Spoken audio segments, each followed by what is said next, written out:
Bien, sean todas y todos muy bienvenidas, bienvenidos a este tercer coloquio sobre justicia de familia y laboral frente a la pandemia. Estamos una serie de coloquios que estamos organizando en el programa de reformas procesales y litigación de la Facultad de Derecho.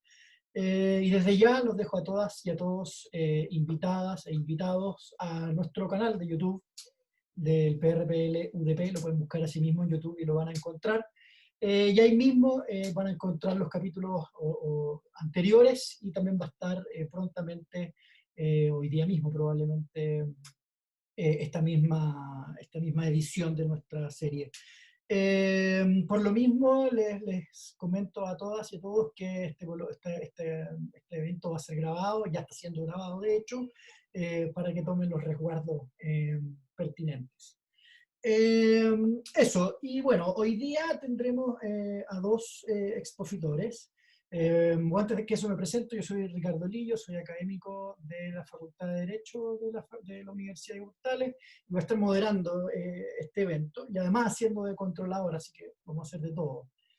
Y vamos a tener dos expositores hoy día. El primero es Claudio Fuentes, JSD de Stanford University, profesor de la casa, y también vamos a tener a don Ramón García, que es casi de la casa, diría yo, tremendo amigo de la casa, doctor en Derecho también de la Universidad, por la Pontificia Universidad Católica del Paraíso, doctor en Derecho y académico, ¿no?, de la Universidad Católica de la Santísima Concepción.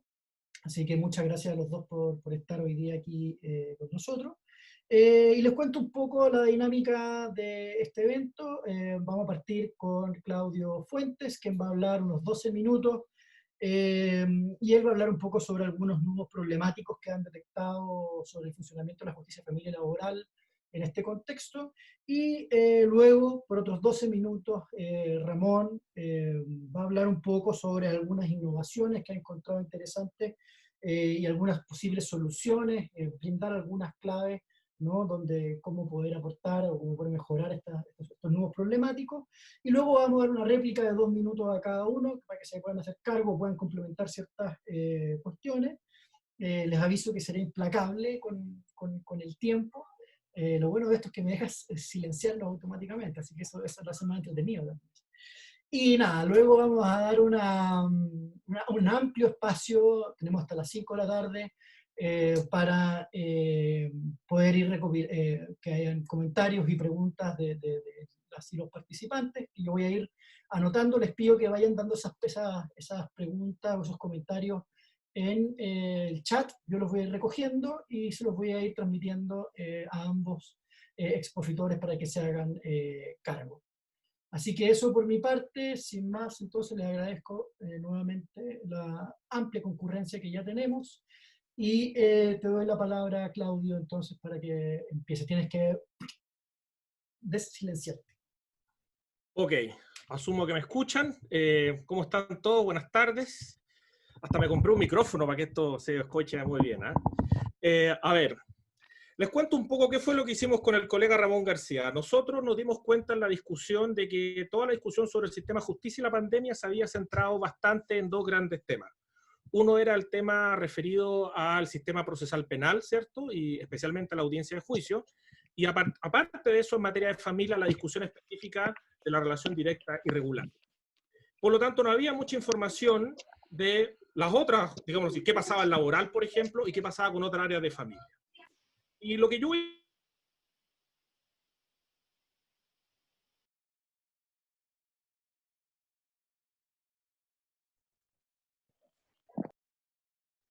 es que ahí me quitó el sonido Ramón. Perdón, me quitó el sonido Ricardo. Voy a identificar los nudos problemáticos que pudimos identificar en los funcionamientos de la justicia laboral y de familia. Y para ello hablamos en total con 19 actores: jueces, juezas, abogados litigantes particulares, abogados de la CAJ, algunos funcionarios administrativos. Así que esto no es una cosa empírica absoluta ni nada por el estilo, es más bien una cuestión informal, pero lo que busca es levantar ciertas prácticas y a partir de ello poder tener una discusión entre todos los asistentes. Entonces, déjenme partir por la siguiente idea. Lo primero es ¿qué no es un nudo problemático? Hoy día no parece ser un nudo problemático la audiencia preparatoria.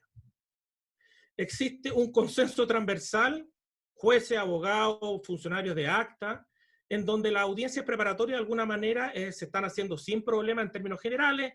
De repente los abogados manifiestan cierta disconformidad por problemas de conexión, cosas de esa índole, pero en general, o porque se le exigen ciertas minutas, pero el desarrollo de la audiencia preparatoria está teniendo lugar y no parece ser en principio mayor fuente de conflicto o mayor fuente de problemas.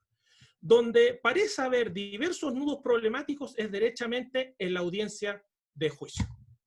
El primer nudo, y en esto estoy hablando, buscamos temas comunes de familia y laboral. Tenemos mucha claridad de que hay temas que sean en uno y en otro, estamos englobando. El primer tema tiene que ver con que la mayoría de la audiencia de juicio, a excepción de algunos juzgados laborales del norte de Chile, no se están realizando. La mayoría se está reagendando, ya sea en un margen que va desde agosto hasta diciembre aproximadamente, y esto va a cambiar según el juzgado en cuestión, que es algo de lo que me voy a hacer cargo en un minuto más. ¿Qué audiencias de juicio se están haciendo en términos más generales, especialmente en juzgados laborales? Aquellas audiencias de juicio donde hay prueba documental, solo prueba documental, esas hay registros de que se están haciendo, y en principio sería eso. En la mayoría de los juzgados de familia de Santiago, por ejemplo, los divorcios de mutuo acuerdo no tienen audiencia, se están sacando por despacho, que es algo bastante interesante y que podemos discutir en un minuto más. Pero en principio, si es solo documental, se están haciendo las audiencias de juicio, y si las partes dan, entre comillas, su venia para poder hacerlo. Pero más allá de esos escenarios, la verdad es que la mayoría de los entrevistados reportan no haber tenido mucha audiencia de juicio hasta el momento. En ese sentido, si uno, haciendo la comparación con penal, pareciera que en penal hay otro tipo de complejidad derivado de una mayor práctica de desarrollo de audiencia de juicio. Acá, en cambio, pareciera que todavía no se instala una práctica más generalizada de un desarrollo constante de audiencias de juicio, y eso, por supuesto, es una preocupación. En ese escenario, entonces, yo he identificado alrededor de 7 nudos problemáticos que podríamos decir generan el siguiente efecto, que uno podría entenderlo como una especie de, plantean un escenario de incertidumbre que afecta a todos los operadores del sistema, perdón, respecto al desarrollo de la audiencia de juicio. Y los califiqué, llamémoslo así, estos son los títulos de la película. Si ustedes quieren profundizar en las preguntas en uno y otro, yo me puedo explayar, pero estos son como los títulos para que se acuerden y después podamos conversar. El primer título de la película es la falta de uniformidad y la falta de información. En general, uno puede identificar que cada tribunal de alguna manera funciona con reglas distintas. Por ejemplo, en laboral parece ser más común que existan protocolos que orienten más a los actores. En familia, ninguno de los actores de familia a mí me dijo existen protocolos que estén desarrollados, por ejemplo. Pero la cosa va más allá de eso. Por ejemplo, desde en qué momento las partes litigantes toman conocimiento de cuál va a ser el link para hacer la audiencia por Zoom, o si el link se le informa oportunamente o no, o en qué momento del día, si va a ser un par de días antes o el mismo día en la mañana, y una serie de otros problemas logísticos que a uno a priori le pueden parecer no muy complicados, pero que genera una dispersión muy amplia de prácticas por parte de los tribunales. Y en ese sentido, y cuando uno habla con jueces se da cuenta que efectivamente también existe esa diferencia. Y esto es algo que hay que discutir, en la medida de que, por un lado, está la idea de la falta de uniformidad y hasta qué punto uno puede esperar uniformidad en un escenario donde estamos hablando de tribunales de distintas partes del país, pero también distintos territorios jurisdiccionales, me imagino yo que con cargas de trabajo distintas y con casos con perfiles distintos. Pero por otro lado, lo que sí parece ser también un problema es la falta de información. Es decir, hasta qué punto los abogados litigantes saben con anticipación, con la suficiente anticipación, cuáles son, entre comillas, las reglas o cómo se van a producir las conexiones. Y esto, ojo, para ser justo, no es algo que solo se critique respecto de los juzgados de primera instancia, sino que también se critica a la Corte. Por ejemplo, todo lo que tiene que ver con los relatores y las distintas prácticas que los relatores han establecido también es muy distinto. Ese sería un primer problema, entre comillas. Existe una dispersión de prácticas sobre cómo llevar a cabo la audiencia, no solo la audiencia preparatoria, sino que también la audiencia de juicio, entre otras cosas. Un segundo problema que surge fuertemente tiene que ver con el tema de los casos de la Corporación de Asistencia Judicial. ¿Por qué? Porque en esos casos existe un problema de recursos y por lo tanto existe un problema de conectividad. En esa línea, los abogados de la CAS con los que yo puedo hablar dan cuenta de que muchas veces sus clientes no tienen quizás acceso a Internet o solo tienen acceso a Internet mediante celular y por lo tanto los minutos se les consumen rápidamente. Algunos de ellos solo tienen celular, no tienen computadores necesariamente o tablet, por ejemplo, y algunas veces eso ha derivado en que tengan que compartir esos recursos y siempre ahí sale siempre algún tipo de anécdota en que está una de las partes con uno de los testigos en el mismo lugar, por ejemplo, ¿cierto? Pero ahí hay un problema de recursos importante, efectivamente. Los abogados dan cuenta de que aquellos tribunales que, por ejemplo, que obligan a que todas las personas, cuando comienza, se queden como ustedes lo hicieron ahora, ¿cierto?, en la sala de espera conectados. Bueno, como se atrasa la agenda, y ya vamos a ver por qué esto está ocurriendo estos días, a las personas se les consumen los minutos esperando en la sala de espera y no alcanzan a estar para la audiencia, por ejemplo. Ok, aquí tenemos un problema, porque si esta práctica, si las audiencias se empiezan a hacer con aquellos casos en donde hay recursos económicos, porque las partes tienen buena conexión y los testigos también, pero no empiezan a avanzar mucho las audiencias de juicio, los casos de la CAJ, aquí eventualmente podemos tener un problema de acceso a la justicia eventualmente, ¿cierto? Porque lo que termina siendo decisivo vendría siendo un problema de conectividad y de recursos económicos. Ahí hay un tema que podemos conversar. Acá esto le puse el siguiente título, para que no se enojen conmigo los abogados litigantes. Le puse el título más elegante que pude, que es el título de El problema de la desconfianza mutua. ¿Qué significa esto? Significa que está la idea de que hay una sospecha generalizada respecto del funcionamiento de la prueba viva, especialmente de la prueba testimonial. Transversalmente los abogados litigantes esgrimen cuando se discuten las razones por las cuales se oponen al desarrollo de juicios orales, entre comillas, virtuales, se esgrime esta idea de que yo no sé si la contraria está sola la persona litigando, si está con un torpedo, yo no sé si efectivamente alguien le está haciendo algún tipo de guía, ni nada por el estilo. Y ahí efectivamente lo que tenemos es una desconfianza que se repite, que se invoca de manera bastante intuitiva, pero sin mucha, no sé si hay una base para realmente invocarlo, pero que sí condiciona el comportamiento que tienen las partes hacia la posibilidad de hacer una audiencia de juicio y avanzar. Y esto es una desconfianza transversal, familia, laboral, y se da de todo tipo de litigantes frente a este temor. Un nuevo problemático que uno puede identificar lo podríamos llamar como una falta de reconocimiento de que las audiencias virtuales suponen más trabajo para todos, la verdad.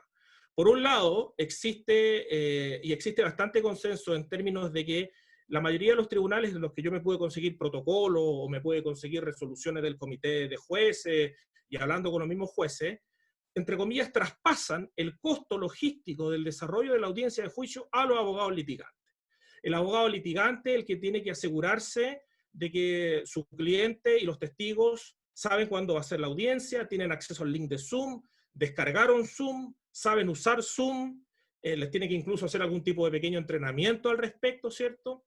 Tiene que asegurarse que se conecten a tiempo y además recabar cualquier tipo de información para efectos de poder, ¿cierto?, participar en la audiencia. Y esto, por supuesto, en términos, si uno compara la realidad actual con la realidad anterior, esto supone una mayor carga de trabajo para los abogados, efectivamente, antes del desarrollo de la audiencia.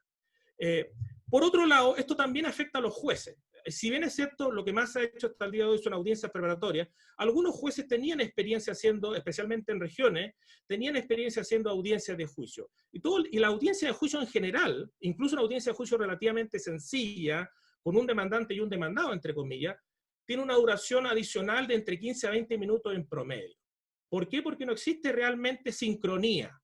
Se cae el internet regularmente, hay problemas de intervención, ¿cierto? Ricardo acá nos tiene a todos callados, pero eso no es tan fácil de hacer en el desarrollo de la audiencia, por lo tanto genera problemas de interacción igualmente y hace que la labor de dirección de la audiencia por parte de los jueces también sea más desafiante, más problemática. Y esto finalmente lleva a que las audiencias duran más.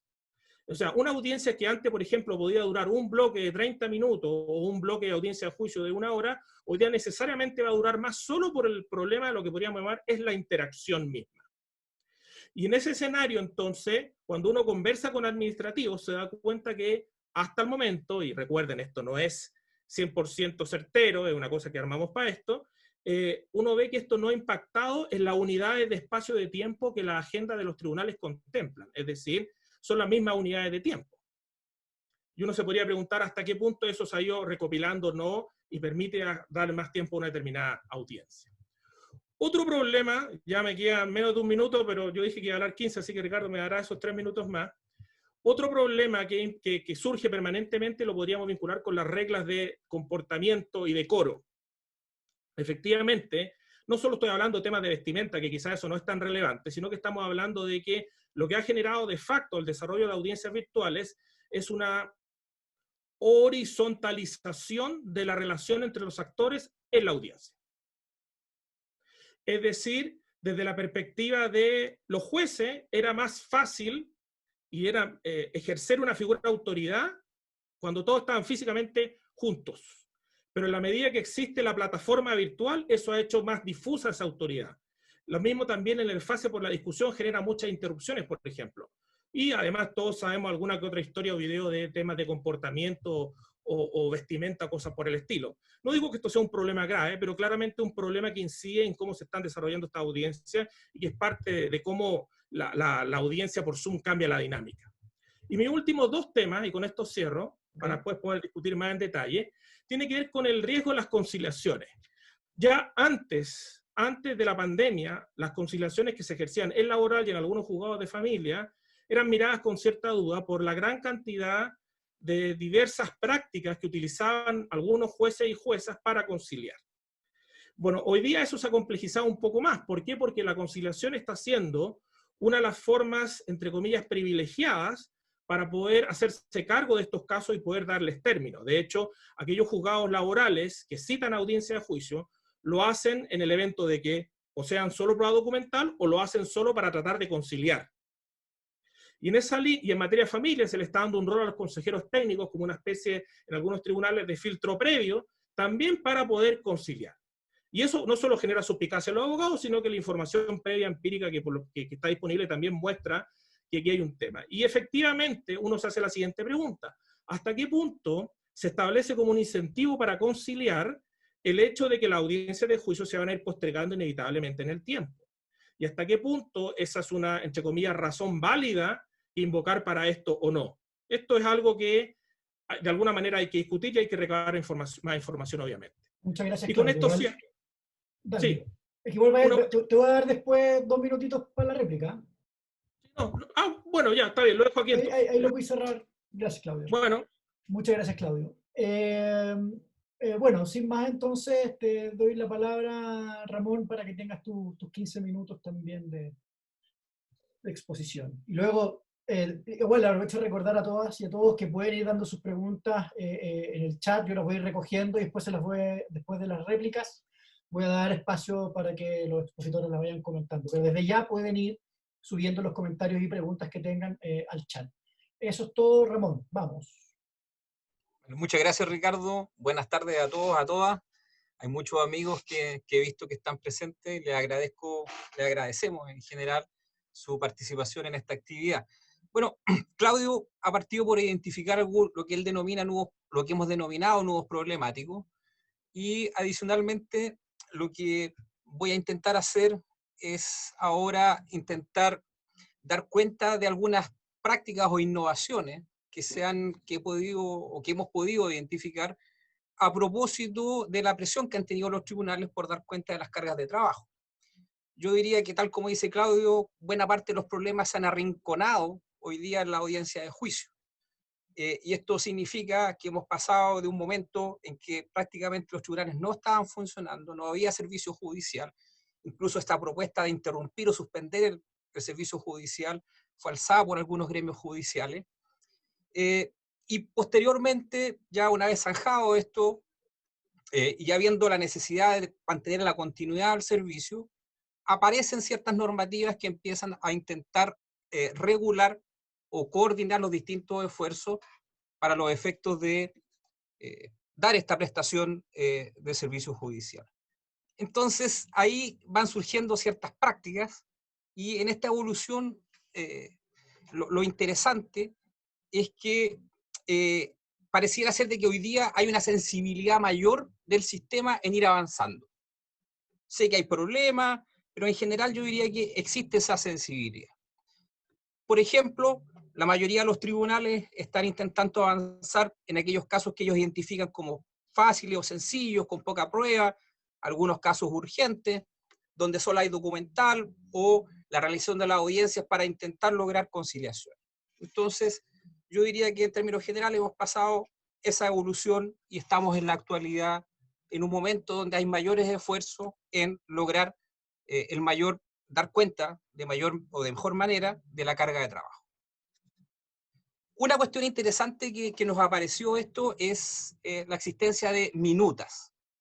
Es una práctica que se había comenzado, se había desarrollado ya en materia laboral desde hace mucho tiempo, y que hoy día también se registra en materia de familia.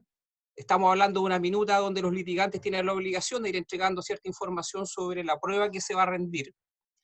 Y es bastante interesante la idea de que estas minutas nacen porque en un momento había problema con los audios y en consecuencia el registro no alcanzaba a identificar bien cuál era la prueba que las partes estaban ofreciendo, y esto significaba una serie de problemas que incluso se podían trasladar a la audiencia de juicio.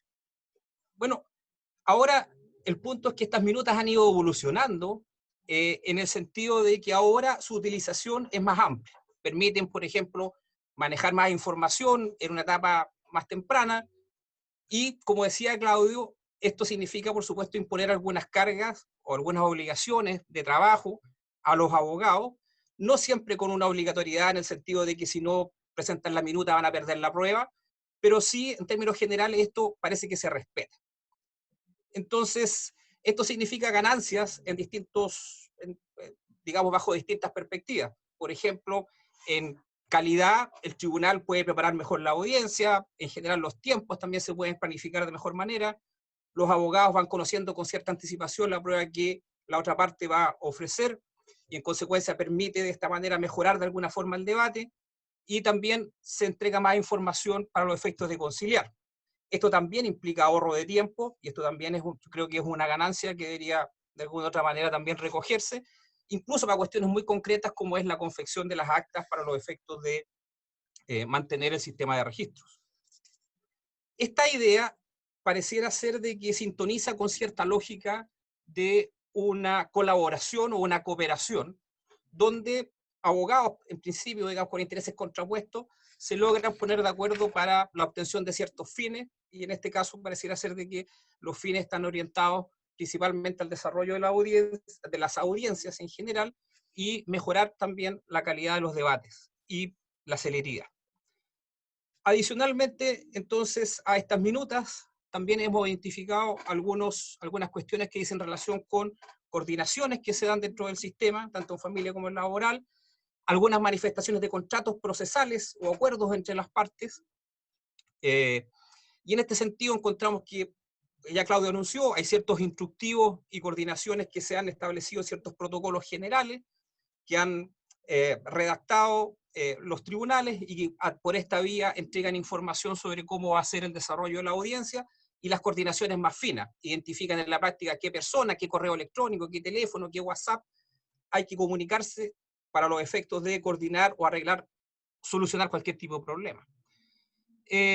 Estos instructivos, en todo caso, y estos formatos son bastante dinámicos, la situación pareciera ser muy dinámica, y este dinamismo hace que algunas decisiones que hoy día están siendo aceptadas, puede que mañana puedan variar, y este dinamismo incluso tiene un impacto en la agenda.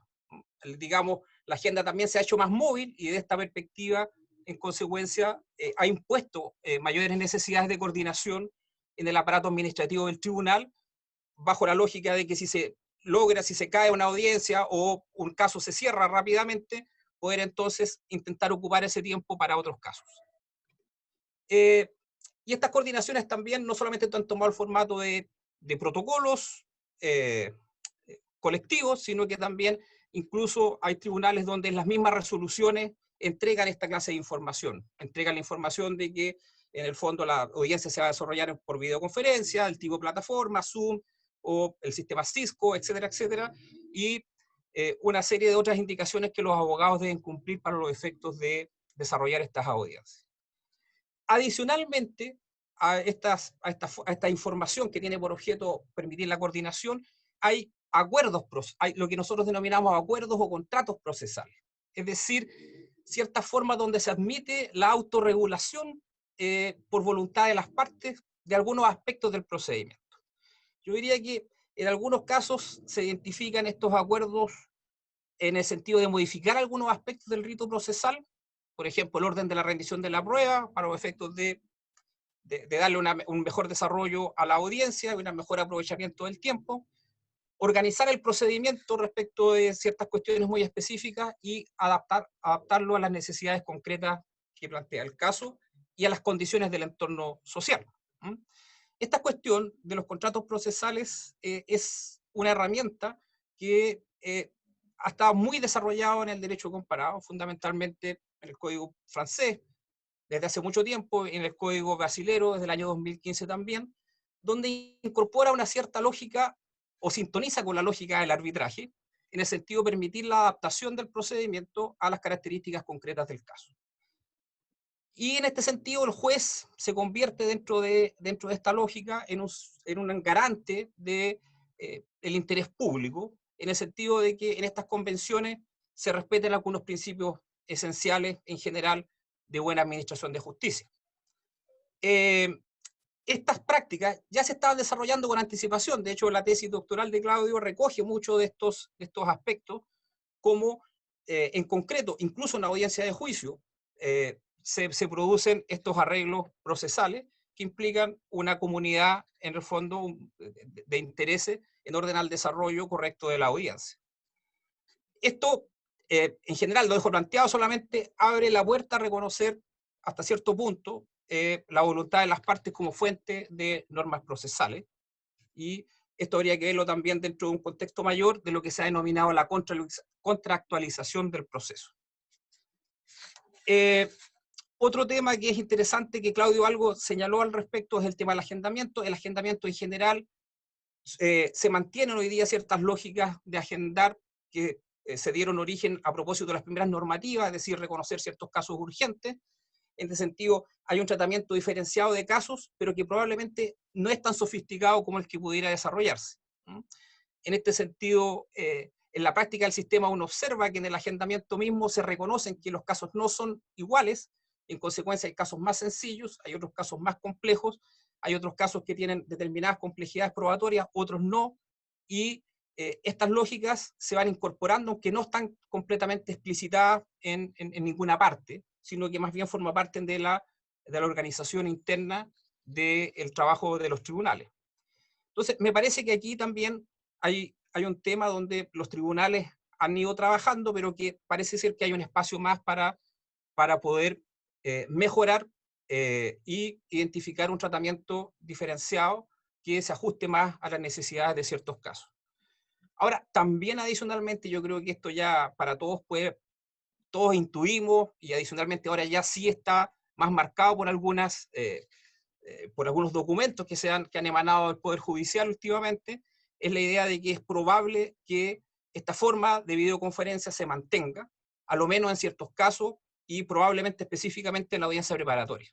Esto significa que probablemente estamos viendo el nacimiento de una agenda virtual, donde ya van a operar otras lógicas en el sentido de la programación, la utilización de salas, y etcétera, otro tipo de cuestiones. Esto ya no solamente es un caso, digamos, un atisbo de lo que puede pasar en Chile, sino que esto ya también se está desarrollando fuertemente en el derecho comparado. Hace un poco tiempo atrás, en España también se dictó un instructivo del Poder Judicial, donde esto también está anunciado con mucha fuerza. Algunas conclusiones generales para aprovechar el poco tiempo que me queda. En general, creo que hay una necesidad de darle más reconocimiento a algunas prácticas, por ejemplo, con las minutas. Las minutas incluso podrían ir un poco más allá, en el sentido de pedir más detalles, más información. Esta idea que está detrás de las minutas, o la lógica que está detrás de las minutas, de proporcionar información en forma previa, tanto para organizar el caso como para los efectos de mejorar los debates, está presente muy fuerte en el derecho comparado, en distintas legislaciones. Por ejemplo, en Estados Unidos, lo que se denomina la Joint Case Management Statement, que en el fondo son las partes las que entregan una información bajo un determinado formato, donde en el fondo les permite que el tribunal pueda, con esta información, tanto adaptar y organizar el procedimiento, como para los efectos de mejorar aspectos del descubrimiento. También esto permite explorar mejor los acuerdos y adoptar ciertas otras decisiones como las programaciones, las necesidades de tiempo, etc. Yo creo que ahí hay un punto donde esta práctica pudiera pensarse en profundizar. Una segunda idea también es reconocer de mejor manera, o con mayor profundidad la idea de los contratos. Esta es una idea de los contratos procesales bien atractiva, pero también tenemos que pensar hasta dónde podemos llegar con esto. Es decir, hay que mirar hasta qué punto vamos a reconocer o podemos reconocer la idea de estos contratos procesales. Claudio identificó un caso muy específico de, por ejemplo, jueces que están desarrollando los divorcios como un acuerdo sin llevar ningún tipo de audiencia y lo resuelven en despacho. La pregunta es, bueno, ¿hasta qué punto el acuerdo de voluntades pudiera llegar a, por ejemplo, modificar el sistema mismo de audiencia? No sé cómo estoy de tiempo, Ricardo, ya me perdí. Te queda un minuto, Ramón. Me queda un minuto, increíble, nunca me había quedado un minuto en mi vida. Te estoy dando un minuto. Aprovecha. Gracias, Ricardo. Cierro entonces con la idea de la radicación. Y probablemente aquí hay un tema que yo entiendo que en la lógica de nuestro sistema reformado, la idea de la no radicación se estableció como un principio en búsqueda de mayor eficiencia. Pero creo que es posible intentar incorporar en forma más intensa algunas formas de radicación. ¿Por qué? Precisamente porque los sistemas comparados, ahí se establecen incentivos para que el juez que va tomando ciertas decisiones se haga cargo de ellas en el desarrollo del caso.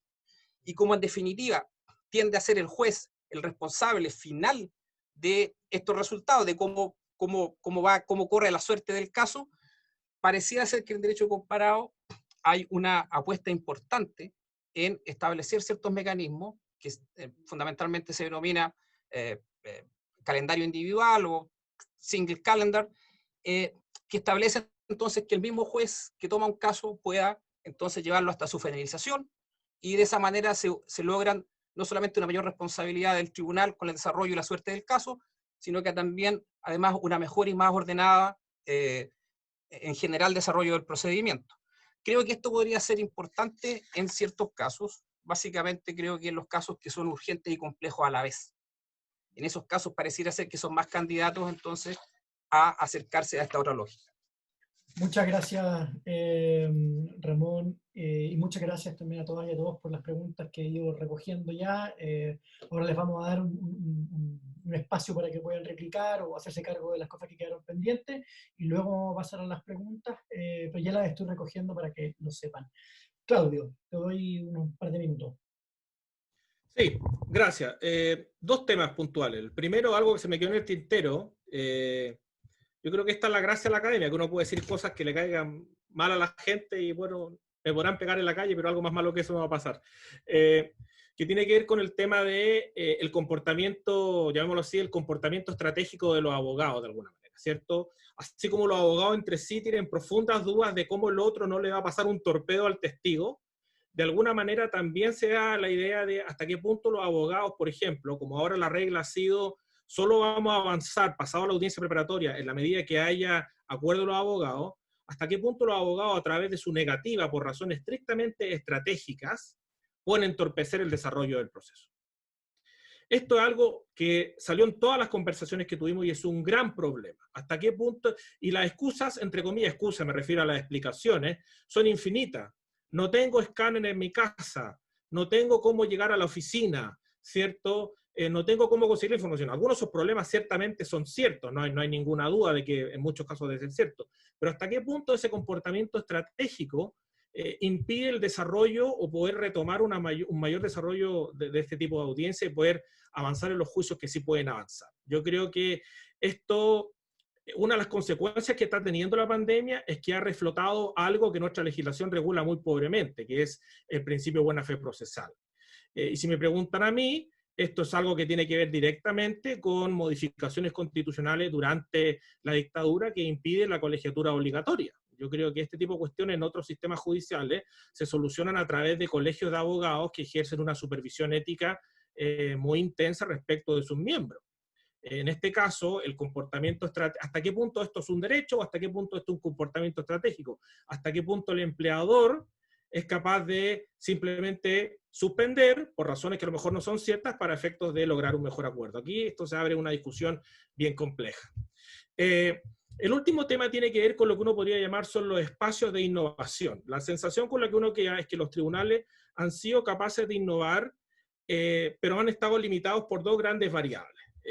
La primera variable tiene que ver con que los tribunales de familia laboral han apuntado a tener el acuerdo de las partes. Hasta el momento los tribunales que yo por lo menos pude conocer no han avanzado de manera unilateral con estas cosas, sino que si las partes alegan entorpecimiento, si las partes alegan no tener los recursos tecnológicos para hacer la audiencia, si las partes dicen que quieren hacer uso de la audiencia de juicio, los tribunales parece que de manera unánime están diciendo, ok, no se hace la audiencia.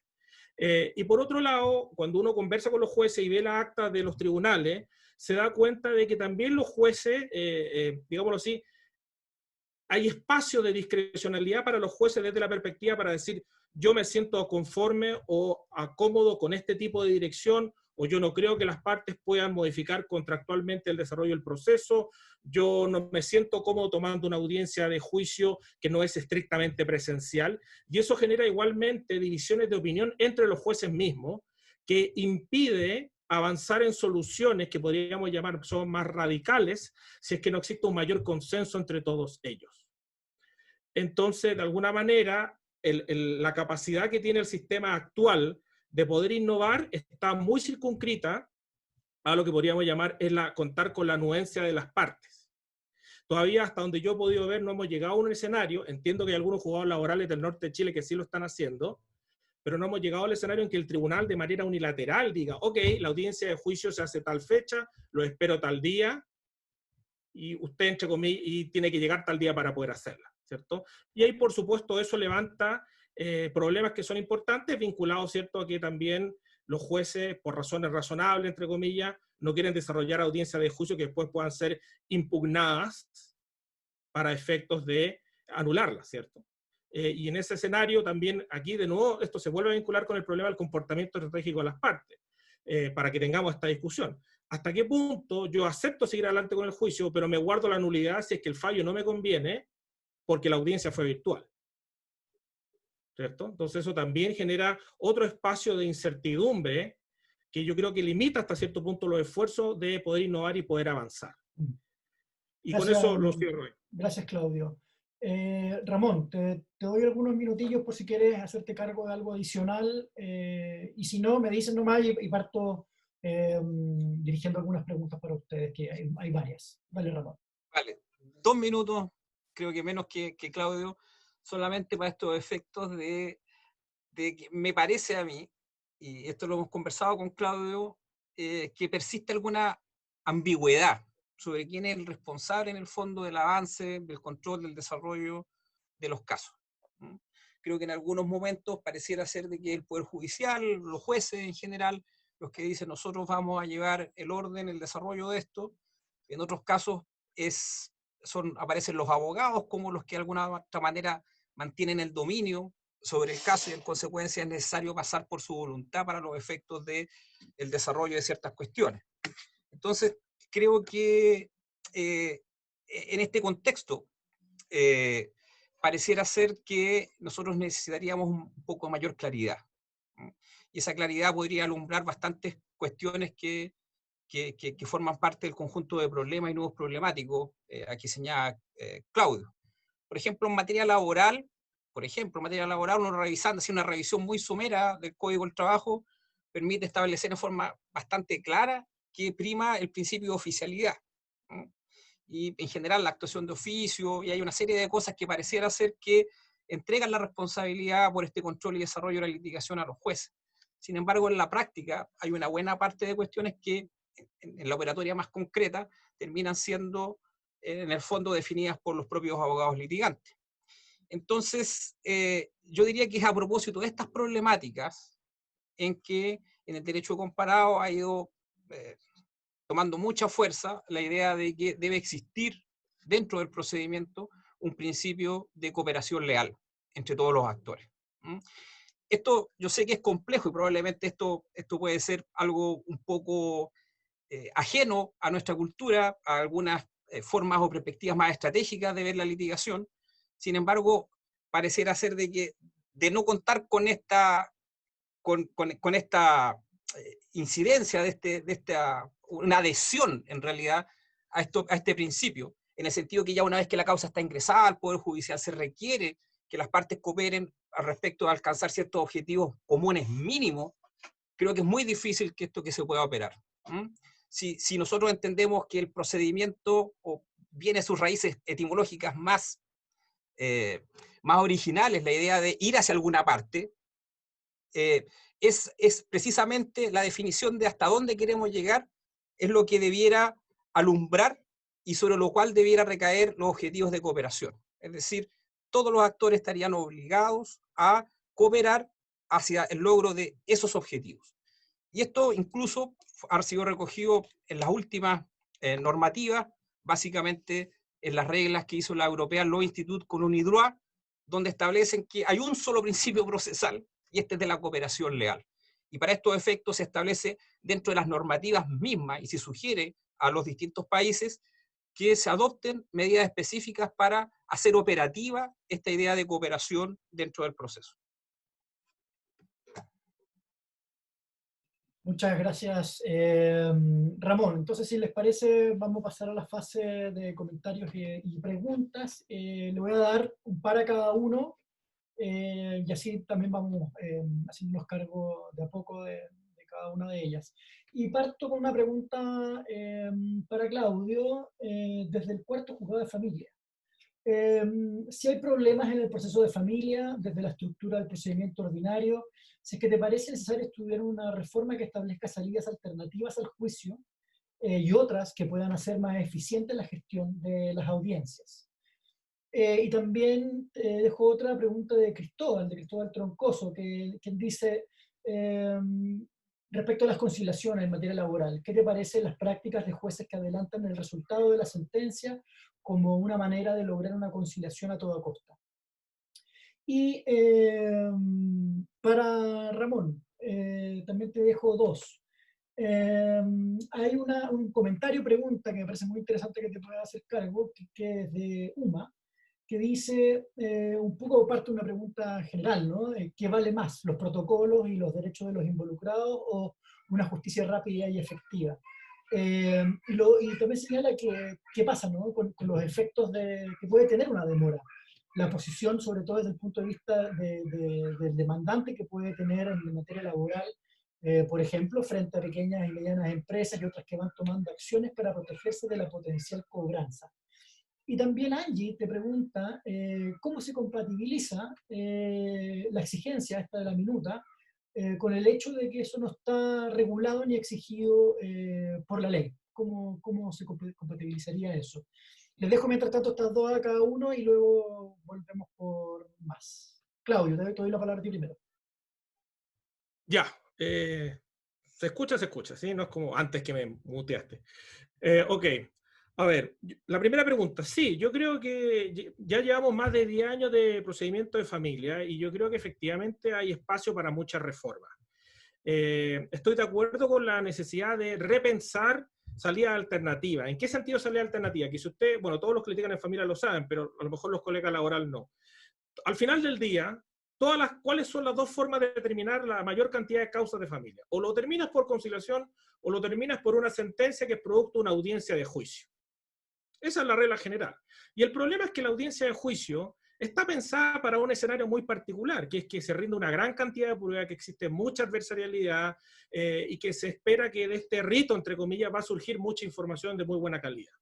Y esos son los dos caminos. Uno diría, bueno, si yo lo comparo con el proceso penal no solo permite, entre comillas, cierto nivel de acuerdo sobre el fondo cuando el imputado acepta algún tipo de responsabilidad, sino que también permite acuerdos respecto de la forma o del rito procesal. ¿Hasta qué punto uno, por ejemplo, podría incorporar en materia de familia otros ritos que permitan producir decisiones, pero que no supongan necesariamente todo el costo de tiempo, logística y esfuerzo de la rendición de la prueba en este formato que conocemos hasta el día de hoy? Eso, en ese sentido, yo creo que uno puede explorar reformas. Pero también me parece que esperar solo la reforma es problemático. Doy un ejemplo. Una norma que es probablemente la norma menos usada de los 3 sistemas reformados es la norma de las convenciones probatorias. No se usa nunca la norma de las convenciones probatorias. Y efectivamente, en la audiencia preparatoria, esa norma yo la podría utilizar para efectos de simplificar el debate posterior. ¿cierto? Aquí más bien la discusión es hasta qué punto el juez puede, entre comillas, imponer el uso de esa norma o no. Pero en términos generales, yo creo que efectivamente uno podría pensar una reforma a la estructura macro del procedimiento de familia, permitiendo otras formas de llegar a soluciones sin ningún problema, que sean decisiones, pero que no requieran el desarrollo de una audiencia de juicio. Pero esto tiene que también tener una lógica que garantice siempre a las partes finalmente esa audiencia si es que es necesaria. Yo creo que ahí hay que sentarse y meter la cabeza, pero efectivamente que todos los casos, independiente de su complejidad, lleguen a juicio, a un juicio pensado, porque si uno recuerda la historia de los tribunales de familia, toda la regulación de la audiencia de juicio es una copia que metió el Ministerio de Justicia durante la tramitación de los tribunales de familia del Código Procesal Penal. Es una copia en cuanto a la regulación. Ahora, es una copia incompleta porque le faltan muchas cosas. Por ejemplo, no hay una regla que permita hacer objeciones, por ejemplo, entre otras cosas. Entonces, en esa línea yo creo que llegó el momento de repensarlo efectivamente. Respecto a la pregunta de Cristóbal sobre la conciliación, mira, la conciliación a mí me genera sentimientos encontrados. ¿En qué sentido? Por un lado, si uno apela al derecho comparado, uno se da cuenta que no hay ningún sistema de justicia que no termine una gran cantidad de casos sino a través de acuerdos. ¿Cierto? No hay ningún sistema de justicia que pueda terminar todo con sentencias en el fondo. No tenéis suficiente plata, no tenéis suficientes jueces, no tenéis suficiente recursos, es imposible. Por lo tanto, tiene que haber espacio para salidas negociadas por parte de las partes, eso así. El problema más bien de la conciliación es cuáles son las técnicas que vamos a permitir que se utilicen para conciliar. Y en esa línea, donde yo veo un problema es en esto, es que, y aquí está la Maca Vargas, así que la Maca Vargas también puede opinar algo si es que lo estima pertinente, hasta donde yo he podido identificar, nadie le enseña a los jueces cómo se concilia. Lo que se le hace es hacerle una clase de lo que usted y yo aprendimos en la introducción al derecho procesal, de qué son los mecanismos autocompositivos, pero temas de técnicas de conciliar, de cuáles son técnicas apropiadas de conciliación, de cuáles no son apropiadas para conciliar. Falta un montón de reflexión sobre cómo conciliar. Una cosa es conciliar en la audiencia preparatoria, otra es conciliar en la audiencia de juicio. Se pueden usar las mismas técnicas en un lado o en otro, o no da exactamente lo mismo. De hecho, la ley no dice que tú puedes conciliar en la audiencia de juicio, y muchos casos se concilian en la audiencia de juicio, de hecho, hasta el día de hoy. Y eso también se da hasta cierto punto en familia. Entonces, falta mucha teoría y falta mucho entrenamiento judicial respecto de qué técnicas se pueden utilizar para conciliar. Cuando uno entrevista a jueces, los jueces en momentos de honestidad te dicen, mira, yo estas técnicas las aprendí por mi propia cuenta, son cosas que se me ocurrieron. ¿Cierto? Y yo creo que pueden haber perfectamente buenas intenciones, pero el tema es que quizá acá es necesario que la academia se meta fuertemente en técnicas de conciliación, si al mismo tiempo tú vas a establecer que es legítimo que el sistema, y esta es una discusión, termine un porcentaje importante de casos a través de esta vía. Si tú vas a porque ese es otro tema, el sistema tiene un lenguaje ambiguo en esto. En otros países, los sistemas declaran desde un inicio que una forma igual de buena que un fallo es una conciliación. Pero acá nosotros seguimos bajo el paradigma de que estos son los métodos anormales de ponerle término a los casos. Y si tú le dices que es anormal, ya entiendes que tiene un problema. ¿Cierto? Entonces aquí falta mucha discusión en ese sentido. Falta incluso reglas éticas de comportamiento. Digamos, los jueces, esta es una idea que se la robé a Cristian Riego, así que lo declaro inmediatamente. Los jueces pareciera que saben comportarse mejor en escenarios de mayor adversarialidad, en donde se rinde la prueba, pero no hay mucha claridad sobre los parámetros de comportamiento en escenario de conciliación. De qué técnica usar, cuándo usarla, qué puedo decir, qué no puedo decir, etc. Es un tema también a discutir. Muchas gracias, Claudio. Ramón, te doy la palabra. Vale, gracias, Ricardo. A ver, en relación a la pregunta de Uma, entiendo que la pregunta dice protocolo de derechos de los involucrados. Entiendo los derechos de los intervinientes.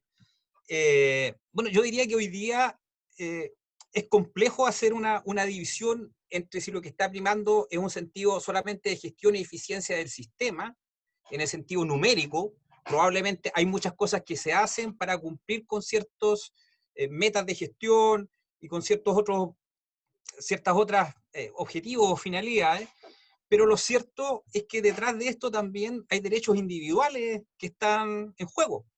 Por ejemplo, la demora y los costos que normalmente se asocian a la idea, digamos, más de la gestión, más de la eficiencia, la verdad que tienen repercusiones muy específicas a nivel individual.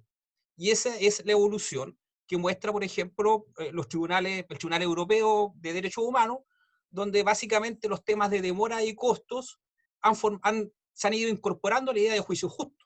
Por ejemplo, en materia laboral, es claro que hoy día la demora está jugando como un factor estratégico y permite en el fondo que se vaya a negociar un caso probablemente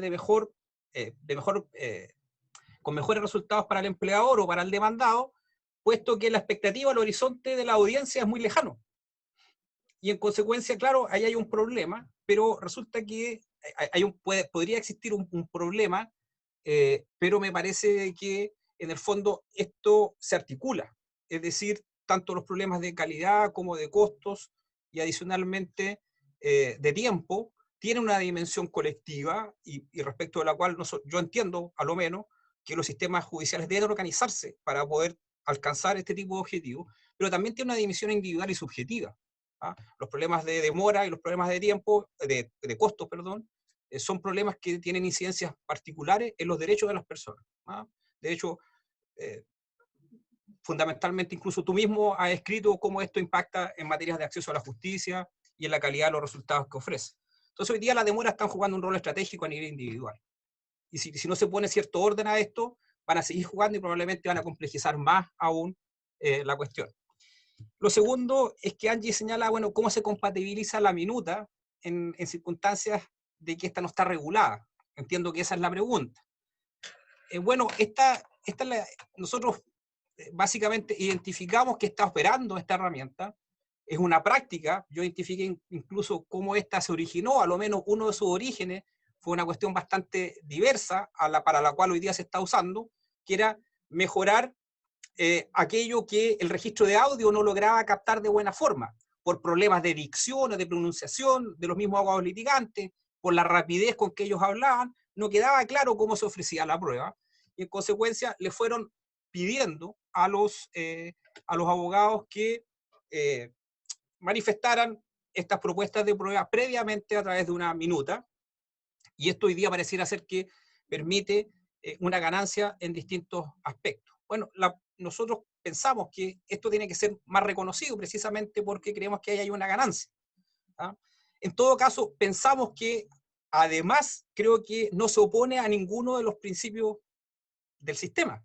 Creemos que detrás de esto, en el fondo, como hay muchas otras prácticas que no están reguladas y que en definitiva también nuestro cuerpo supletorio, que es el CPC, todavía tiene una lógica completamente distinta a los sistemas reformados por audiencia, hay muchas prácticas que se están desarrollando y que todos los días se generan en los distintos tribunales del país y que no tienen un reconocimiento legal, pero en la práctica sustantivamente no generan ninguna infracción respecto a los derechos individuales y por el contrario permiten mejorar muchos aspectos.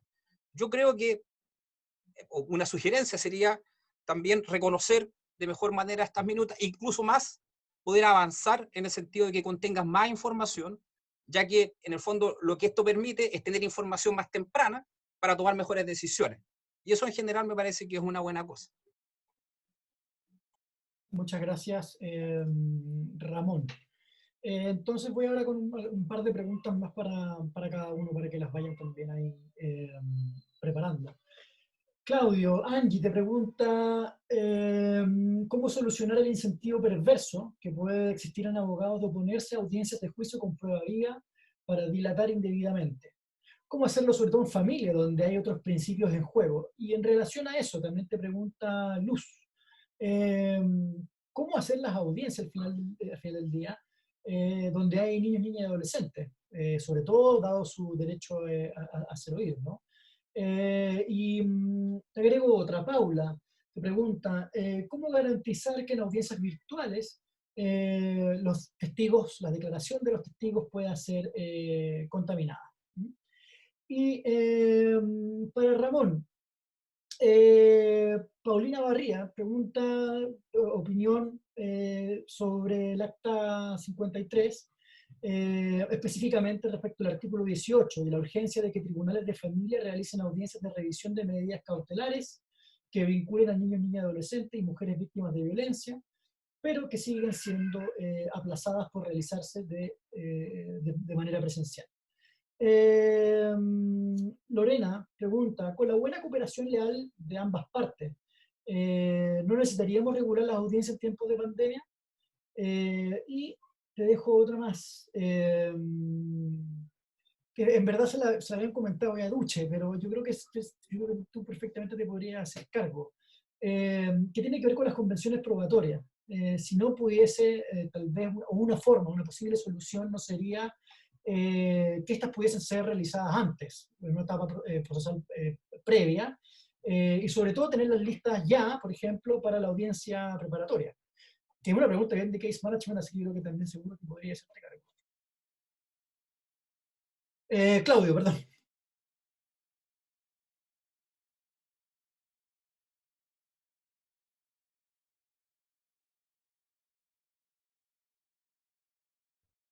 Ahí sí. Yeah.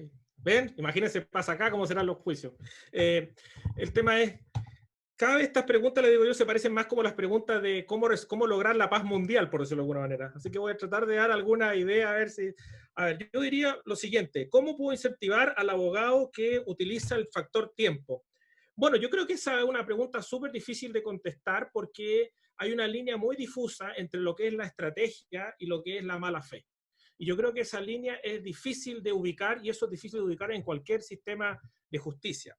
¿Cómo yo sé que, por ejemplo, en otros países se maneja esto, pero no les va a gustar la respuesta a los abogados litigantes? Porque los jueces tienen grandes capacidades para establecer sanciones monetarias respecto a los abogados que tienen comportamiento que no grafican, obviamente estas se pueden recurrir, hay discusiones, etcétera, etcétera, etcétera. Pero efectivamente el establecimiento de sanciones monetarias tiende a ser, por lo menos lo que yo he podido ver, el mejor incentivo para ello. O, por ejemplo, un uso mucho más intenso de la condena en costa. En la medida en que si efectivamente la parte utiliza de manera abusiva, ¿qué está el problema? Que es abusivo, pero si utiliza de manera manifiestamente abusiva su derecho y tiene un resultado adverso, bueno, la condena en costa vendría siendo el incentivo que por lo menos nuestro sistema puede establecer para ello. El incentivo general, entre comillas, vendría a ser el hecho de que, en principio, el sistema de justicia, creo yo, está pensado para que todos queramos no solo una decisión correcta, sino que queramos una decisión correcta a un costo razonable en un tiempo razonable. Esa es como una premisa compartida, creo yo.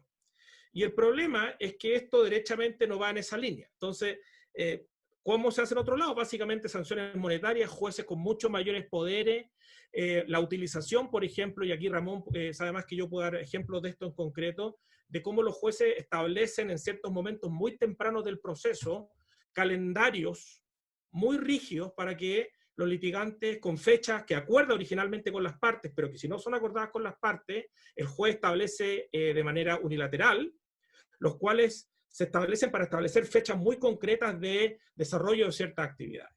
Pero efectivamente, en nuestro modelo yo no veo mayores herramientas para ello, más allá de, y por eso volvemos a la idea del principio de la colaboración. Realmente no tengo una respuesta lamentablemente más satisfactoria que eso en ese sentido.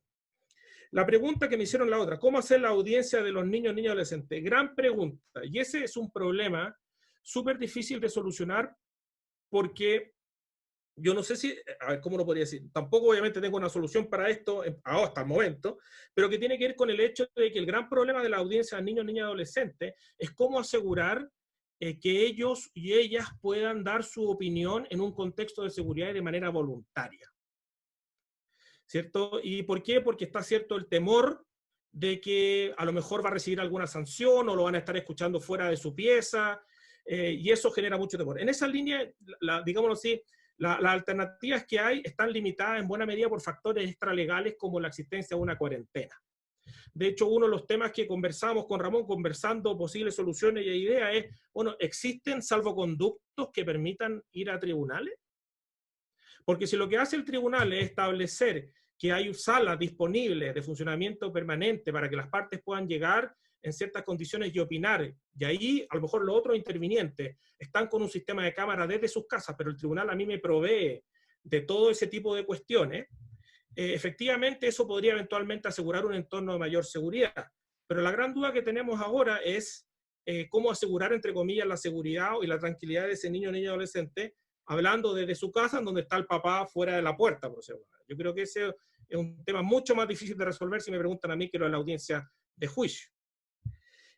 ¿Cómo asegurar que la audiencia virtual, que la prueba en las audiencias virtuales no sea contaminada? Yo creo que esa es una cuestión que tiene que ver mucho con los protocolos que se desarrollan. Pero al mismo tiempo hay que tener claro que antes de la pandemia, uno igualmente escuchaba a algunos abogados y abogadas hablar de la idea de por ejemplo, el problema de la parcelación de la audiencia, ¿cierto? Que cuando se partía la audiencia en parte, muchos jueces lo que trataban de hacer era juntar a todos los testigos en una sola audiencia para evitar de que terminada esa audiencia, si es que no se rendía toda la prueba de un solo viaje, bajaran los audios y le pasaran los audios a los otros testigos y se pusieron de acuerdo.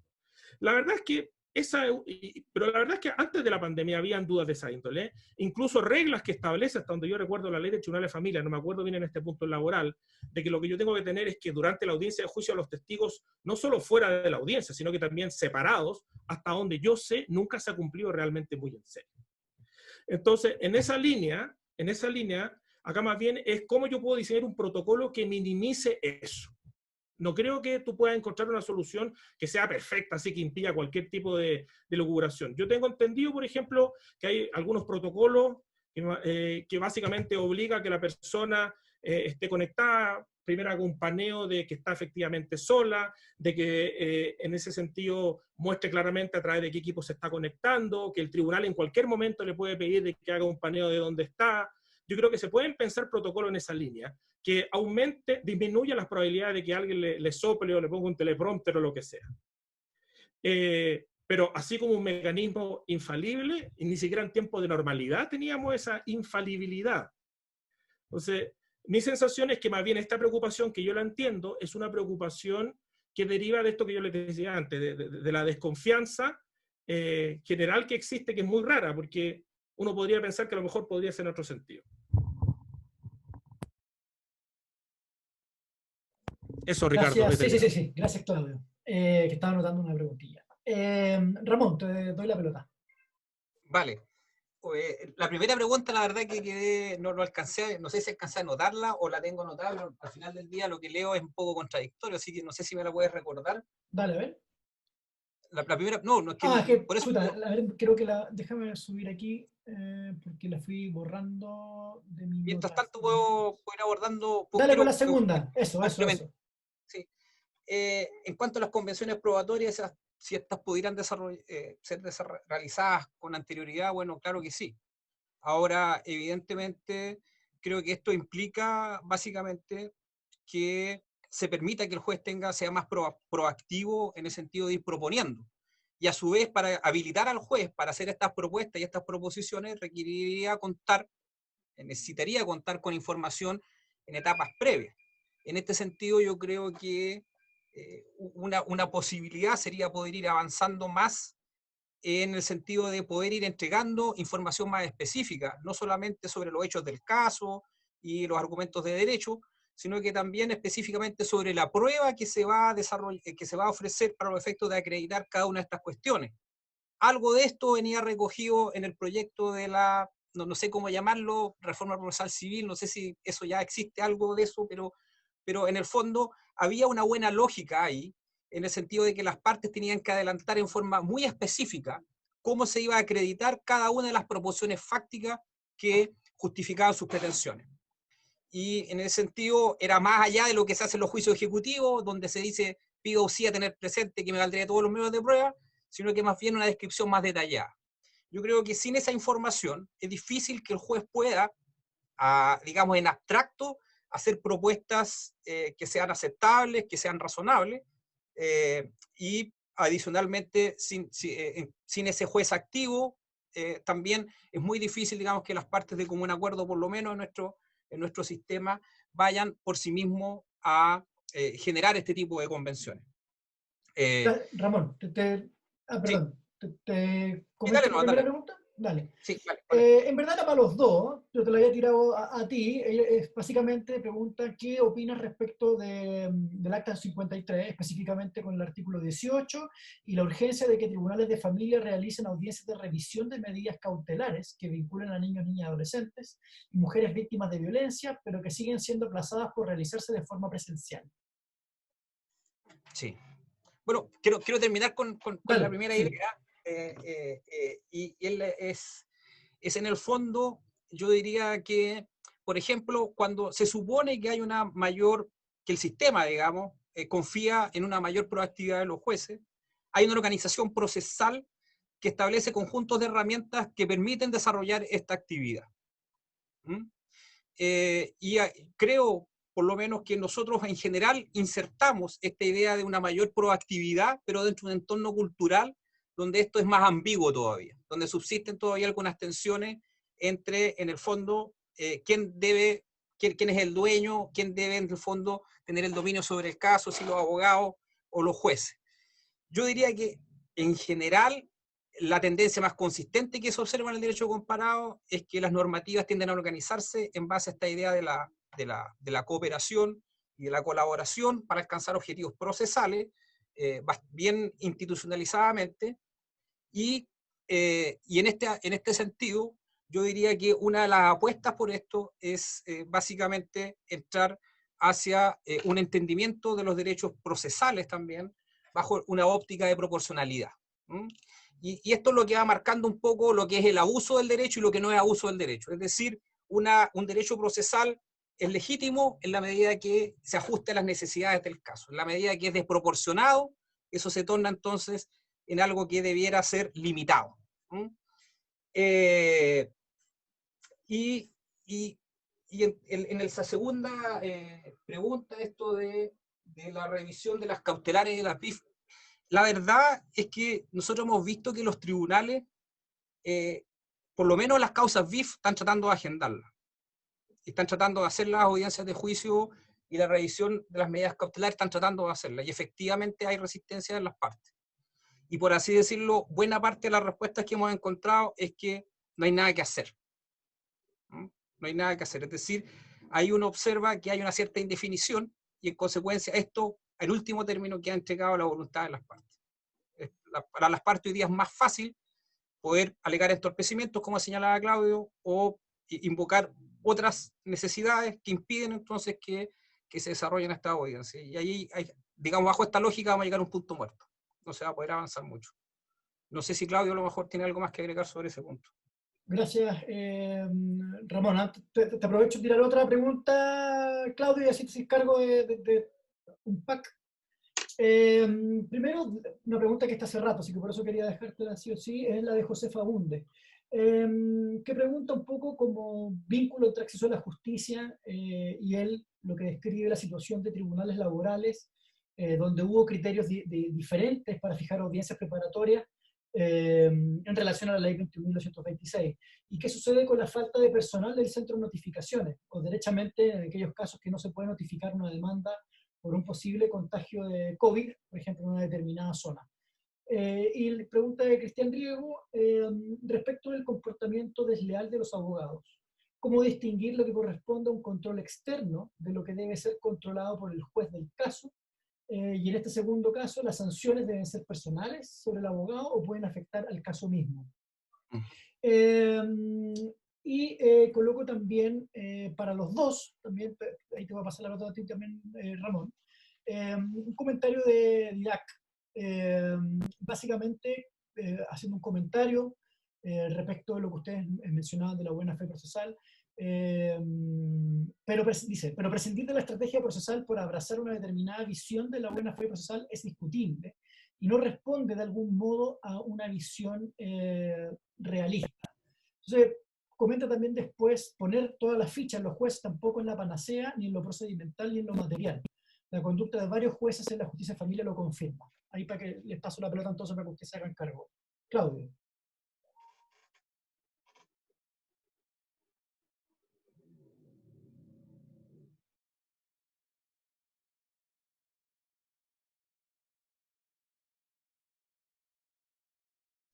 Claudio, no se te escucha. no se te escucha. ¿Ahí sí? Ahí sí. Perfecto. No, la pregunta es José, si es que la entendí bien, sobre el vínculo de acceso de la situación de los tribunales laborales y los criterios diferentes. Bueno, es que yo creo que esto es un problema de fondo que en general se ha visto en toda la área. ¿Hasta qué punto, por decirlo así, primero yo no sé si esto es un problema de acceso, el hecho de que tengan criterios diferentes. Yo tampoco sé si per se es malo que los tribunales tengan criterios diferentes. A mí me parece que lo más importante no es tanto que tengan criterios diferentes, sino que estos criterios sean comunicados oportunamente, que sean conocidos por todos los intervinientes y todos los litigantes. ¿Por qué? Porque efectivamente hay casos que presentan diferencia, hay realidades locales que son distintas, ¿cierto? Por ejemplo, la misma pregunta que tú hacías sobre el centro de notificaciones y los problemas de falta de personal. Bueno, el centro de notificaciones es algo que existe en Santiago. Entonces, en esa línea, entonces, yo creo que yo no lo veo como algo malo per se, sino que, y no sé si eso supone realmente, por lo menos como yo entendí la pregunta, un atentado contra el acceso a la justicia. Donde yo sí creo que efectivamente estamos teniendo un problema, y los jueces lo reportaron, es efectivamente en que parece que el centro de notificaciones de la región metropolitana está completamente saturado, y como está saturado y no dan abasto por diversas razones, y si es que entendí bien, este centro de notificaciones notifica de las distintas materias, se está generando una priorización de los casos que podríamos llamar son penales y de familia, quizás por sobre los laborales. Y si eso es correcto, claro, efectivamente hay un problema que hay que discutir, no estoy muy informado más de eso del centro de notificaciones, pero mi tema más bien es que yo creo que es imposible que en un escenario como el actual tú no priorices, porque es un escenario excepcional.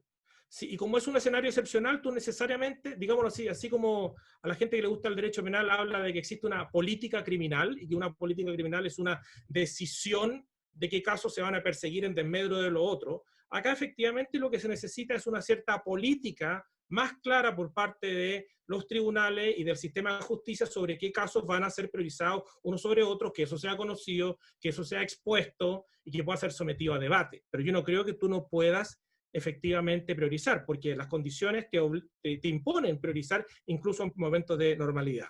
Si tú me dices, las personas de escasos recursos no pueden notificar, ese es un problema de acceso a la justicia, lo puede ser si la situación se perpetúa, lo puede ser si la situación no se soluciona en un corto plazo. Más bien yo quizá diría, no es tanto un problema de acceso a la justicia, en el futuro podría ser quizá un problema de plazo razonable eventualmente. Pero, de nuevo, no hay una respuesta perfecta en ese sentido. Respecto a la pregunta de riesgo, no sé si la terminé de entender bien, pero un poco lo que me pareció interesante de la pregunta tiene que ver con si tú estableces sanciones procesales a las partes o si estableces sanciones a los litigantes. La verdad es que por lo que yo tengo entendido en el derecho comparado, se manejan los dos mecanismos. En general, las sanciones procesales, las sanciones a los abogados derechamente son mucho más disputadas y mucho más discutidas porque en otros sistemas se entienden que son casi como una afectación a la honra del litigante y por lo tanto los litigantes las recurren muy intensamente y se pelean mucho. Pero las sanciones procesales son más comunes y en términos de sanciones procesales nuestro sistema establece dicha sanción, el principio de la preclusión lo conocemos todos, por lo tanto está la posibilidad. Ahora, la pregunta, y quizás si la podéis escribir de nuevo para yo entenderla, sobre la competencia del ley y el control externo, eso no lo entendí bien, así que la dejo pendiente quizás para una próxima ronda mientras Cristian la tipea. Sobre DIDAC, prescindir de la buena fe es una noción discutible, hay que tener una visión realista, poner toda la ficha en el juez, no el paraguas. Estoy completamente de acuerdo con eso. Yo creo que efectivamente, digámoslo así, todo es discutible, y en este sentido, porque estamos hablando de ideas que están muy poco definidas, y en este sentido, de nuevo, lo que tiene que hacer el sistema es tomar decisiones. Y en esa línea, tú puedes privilegiar una cosa sobre otra. Lo que yo creo que también es poco realista, y como los mismos colegas lo han planteado acá en el coloquio, en este conversatorio, es que efectivamente es poco realista entregar todo el control a los litigantes. De hecho, institucionalmente hablando, si tú me preguntas a mí, conociendo los riesgos que hay en darle un exceso de tributo a los jueces, a mí me parece que los jueces tienen mejores posiciones institucionales, están mejor posicionados institucionalmente para que un litigante les pase la cuenta por sus comportamientos, entre comillas, que no son adecuados. Tú puedes recurrir, puede pedir que salga el caso por una implicancia o una inhabilidad o una recusación. Y además el juez tiene algo que el litigante no tiene, que es que el juez tiene visión de conjunto. El litigante tiene necesariamente una visión que está restringida a los intereses de su cliente, especialmente si entiende una versión, llamémoslo así, de derecho penal a todas las materias. Me explico. Si uno revisa el Código de Ética del Colegio de Abogados, el Código de Ética del Colegio de Abogados en la regla 2 o 3 dice que un abogado no solo se debe a su cliente, dice que también se debe al buen funcionamiento del sistema de justicia. Esa regla está ahí dando vuelta, pero parece que muchas veces se olvida. Entonces, en esa línea, yo creo que los jueces efectivamente, si uno no les pone limitaciones, puede ser un exceso darle muchas atribuciones. Pero yo creo que hay más herramientas para fiscalizarlo, hay mayor poderes de escrutinio, de recurso, y efectivamente los jueces tienen una visión de conjunto, ven todo el conjunto de la litigación, mientras que el abogado, por una cuestión institucional, ve su metro cuadrado. Al abogado no le importa cómo su caso afecta al caso del que viene, en términos generales. Entonces, si yo tengo que escoger, porque esta es una decisión, si esto es una cuestión de política procesal, yo creo que tiene más sentido, porque tiene menos costos y pueden fiscalizarse mejor, dárselo a los jueces, sin lugar a dudas. Muchas gracias, Claudio. Ramón, te doy el pase. A ver, en general, Claudio ya los puso, en los sistemas contemplan ambos regímenes de sanciones, contemplan sanciones tanto para el abogado, que usa desproporcionadamente las herramientas que el sistema le entrega, o maliciosa o estratégicamente, con puros fines dilatorios, o bien para la imposición de costos a la otra parte, de manera tal de esa manera obtener alguna ventaja. Esto ha sido un fenómeno que se ha manifestado bastante en Estados Unidos, con lo que se llama el discovery abusivo, básicamente cuando en el fondo se logran solicitudes de descubrimiento que son tan costosas de generar, que en definitiva lo que terminan es que a la otra parte termina por abandonar el caso, o bien por aspirar a un arreglo en condiciones bastante más disminuidas. Y en consecuencia, los sistemas, bueno, estamos hablando que estas son sanciones normativas que están expresamente reguladas en los códigos procesales, donde también algunas conductas están manifestadas como una suerte de presunción de abuso estratégico, y en consecuencia hay una aceptación, como decía Claudio, hay una decisión que está detrás en orden de hacer efectiva y permitir esta conducción. En todo caso, todo esto supone herramientas que no son, por así decirlo, de un uso frecuente, sino que más bien todas las herramientas apuntan a establecer un escenario que favorezca la colaboración. En este sentido, las sanciones, por así decirlo, las sanciones tanto procesales al caso como procesales al abogado, viene a ser como un incentivo, uno de los incentivos, pero dentro de otros más, que permiten en el fondo alinear los intereses particulares con los intereses de la colectividad. Y en consecuencia, claro, un uso incorrecto de una herramienta procesal pudiera incluso, de un abogado, pudiera en legislaciones como la americana o como la inglesa generar la desestimación completa del caso. Así de sencillo. Y en otros casos, sanciones específicas al abogado. Estamos hablando multa al abogado. Y estas son decisiones que están detrás. Y de vuelta con la pregunta de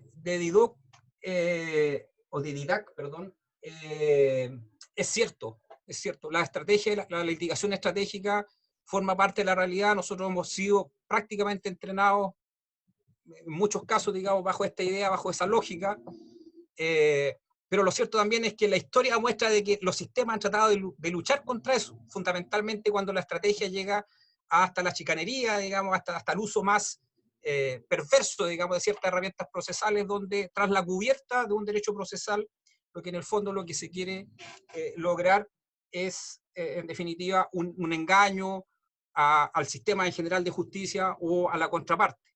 Es cierto que hay que considerar la estrategia procesal, y yo creo que ese es el pie inicial, digamos. Yo creo que a partir del reconocimiento de que las partes generan o utilizan en forma estratégica las herramientas procesales, debieran entonces el sistema identificar cuáles de estas prácticas estratégicas corresponden a un ejercicio legítimo o cuando esto es abusivo o desproporcionado. Porque yo creo que la estrategia también, detrás de la idea de estrategia, puede haber grandes extremos. Una estrategia podría concebirse que es una estrategia correcta, lícita de utilizar, pero hay otras estrategias que uno diría que van más allá, digamos, de los límites. Y en ese sentido yo voy con Claudio también, en ese sentido de que a nosotros nos falta incorporar algunos, dentro del entendimiento del sistema, algunos deberes éticos, que yo creo que ahí más bien lo que necesitamos es empezar a discutir y a rediscutir, digamos, estas cuestiones que han estado bastante ausentes en el debate. Muchas gracias, Ramón. Y muchas gracias a todas y a todos por todas las preguntas. Se me van a quedar algunas en el tintero, pero la verdad es que han tenido una excelente participación. Pero no quiero cerrar sin antes darle la oportunidad a Claudio y a Ramón, si quieren un par de minutos cada uno, hacer una reflexión final, tal vez de todos los aspectos que hemos estado conversando. Y con eso vamos a luego entonces dar por cerrado este tercer coloquio. Yo me despido, aprovecho a recordarles que el coloquio una vez grabado, pequeñas ediciones, va a ser subido rápidamente a YouTube, a nuestro canal, que les invito a revisar. Ahí vamos a ir subiendo todas estas sesiones que estamos revisando. Ahí mismo veo que en el chat les están colocando la dirección. Así que vamos, Claudio, dale nomás.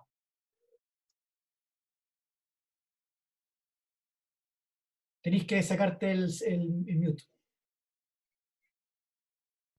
Perdón, lapsus de nuevo. A ver, ¿cómo lo podría decir? Yo creo que lo que tenemos que pensar ahora es que mucho de lo que las prácticas que hoy día se están generando van a persistir.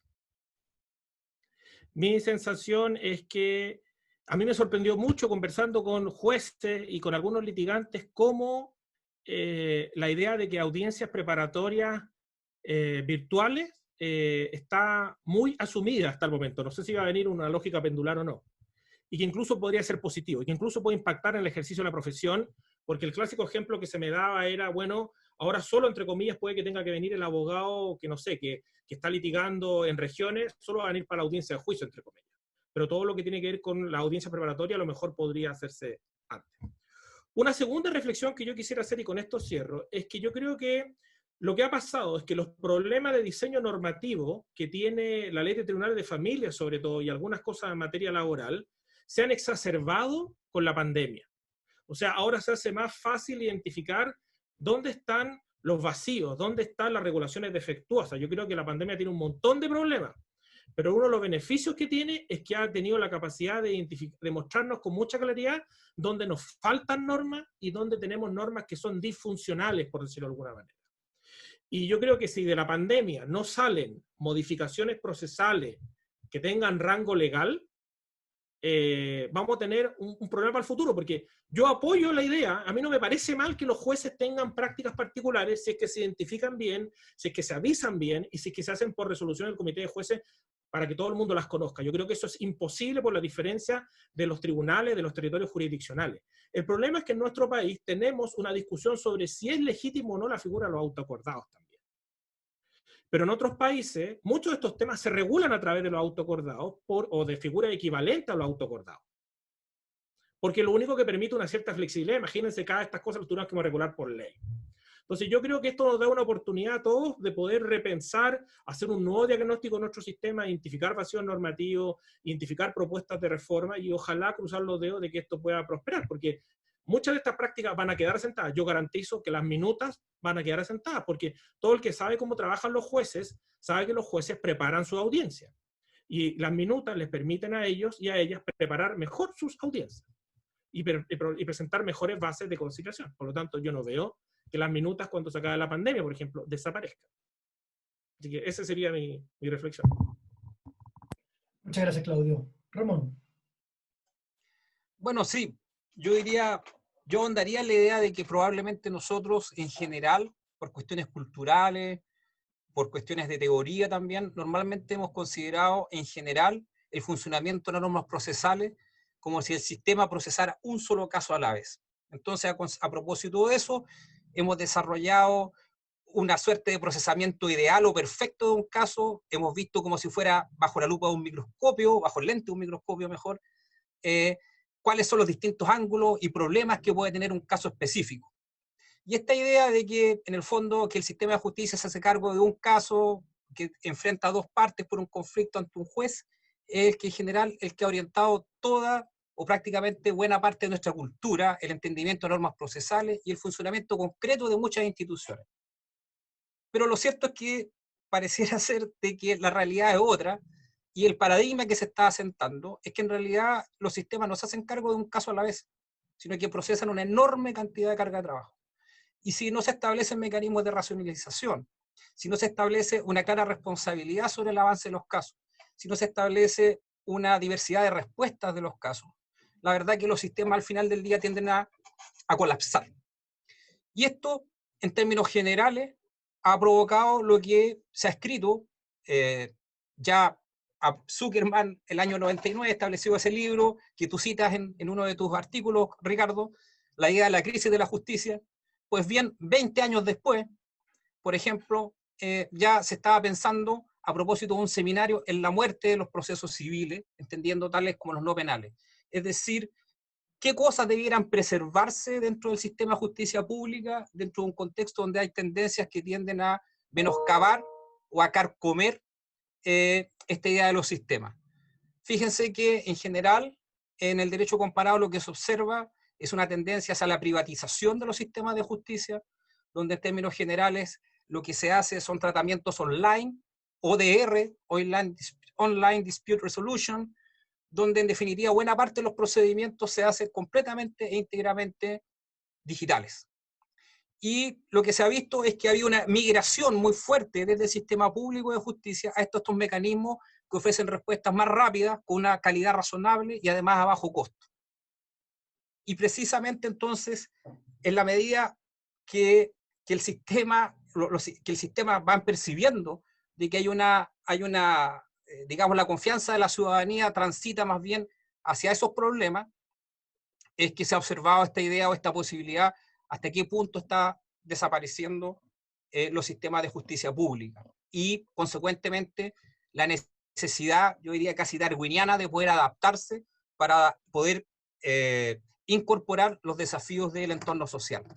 Yo creo que nosotros tenemos que volver a repensar si es que realmente seguimos bajo la lógica del proceso individual y el esfuerzo en entregar una justicia perfecta a cada caso, pensando también a la vez de que eso significa, en muchos casos, también dejar sin justicia para muchos en lo absoluto.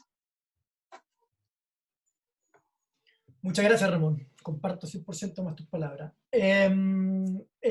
Bueno, antes de cerrar, les recuerdo que estén también atentas y atentos a nuestro siguiente coloquio, que ya lo estamos planificando para ustedes, que nos queda pandemia, así que nos quedan coloquios. Así que muchas gracias a todas y a todos por haber participado. Y de nuevo, vayan a mirar nuestro canal de YouTube, que está cada vez mejor. Que estén muy bien. Chao, chao.